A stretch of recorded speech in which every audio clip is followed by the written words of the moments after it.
Now you finally have the chance to be crowned king, and this is by building magnificent castles, but the road to the top is filled with challenges. We're talking about cleaning. Yeah, in Castle Renovator you don't just have to construct buildings, you also have to clear up the neighbors' plots and houses.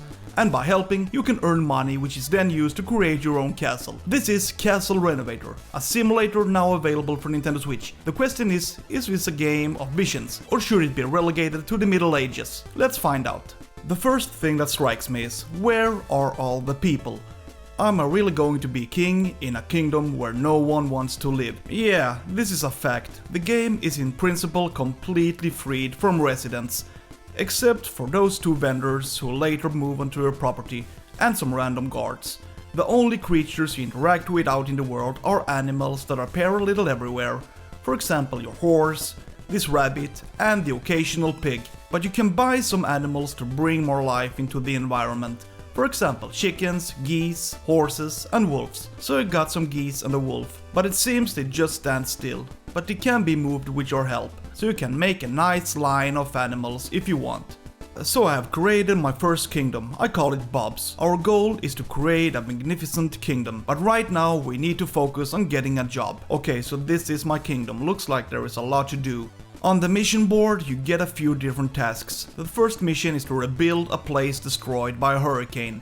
We have to pick up trash, repair palisades, fix fences, restore a warehouse, and cut down trees. I'm starting to see what this is all about, namely restoring buildings to what they once were. It's easy to pick up trash, you just run around and press ZR until all the debris is gone.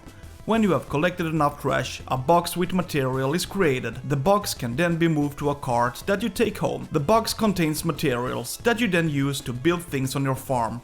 Sometimes you also have to restore buildings. Here I gather some materials to complete a warehouse. Then you can find treasures. It's worth looking for them because they contain money. The money is basically needed for everything you want to create, so you should always be on the lookout for treasures. But it can be quite hidden. You can also find notes. These are actually one of the main interactions you do in the game. They add some color to the game and give some background to why you do these missions. On the ground you often have to cut down trees. By pressing the L button, various options are brought up. In this case, we choose the X. Apparently, the root cannot be cut down, so it must be destroyed. So this is how the missions are designed in general. Pick up trash, cut down trees, renovate buildings, and restore broken furniture. There are quite a few places to explore. In the harbor, you have to repair a broken ship. You have to go to a prison and clean up all the crap that is strewn about. And then you have to repair an old castle located in a winter landscape. I have to say that the varied environments help make this game feel interesting.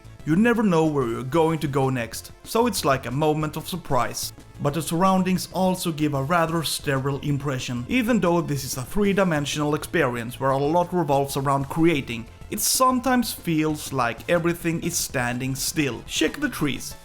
They are not affected by any wind. Even the clouds are completely still. It feels a bit boring, to be honest. It doesn't feel like the world is buzzing with life. Nothing moves, everything is still. Except for some animals, like the rabbits for example. On a positive note, the game flows very well. I've basically never experienced the game suffering from lag, except for this pig, whose movement pattern looks a bit strange. I've also played the game both docked and handheld, and it works great both ways. It's also relatively easy to navigate the menus, even though most of the functions you usually use are bound to L, R, ZR, and LR. Possibly the control scheme may feel a bit awkward to use, but I personally had no problems with it. However, I looked into the options menu, and unfortunately, you can't customize the control. Overall, this is a fairly entertaining and light-hearted simulator, where you can take everything at your own pace, no stress or pressure. It's quite fun to collect materials and then build and design houses to your liking. There are many different options to choose from, so the only limit is your imagination. But I miss all the interactions. Sure, there are a few NPCs every now and then, but basically, it's you against a material environment. I would say that this is a game that can suit those who enjoy collecting materials and appreciate constructing different buildings, but sometimes it feels a bit lonely. I would like to meet and interact with more characters. Now unfortunately it doesn't seem to be like that. Feel free to subscribe to my channel. I review new games every week. Have a good day. See ya!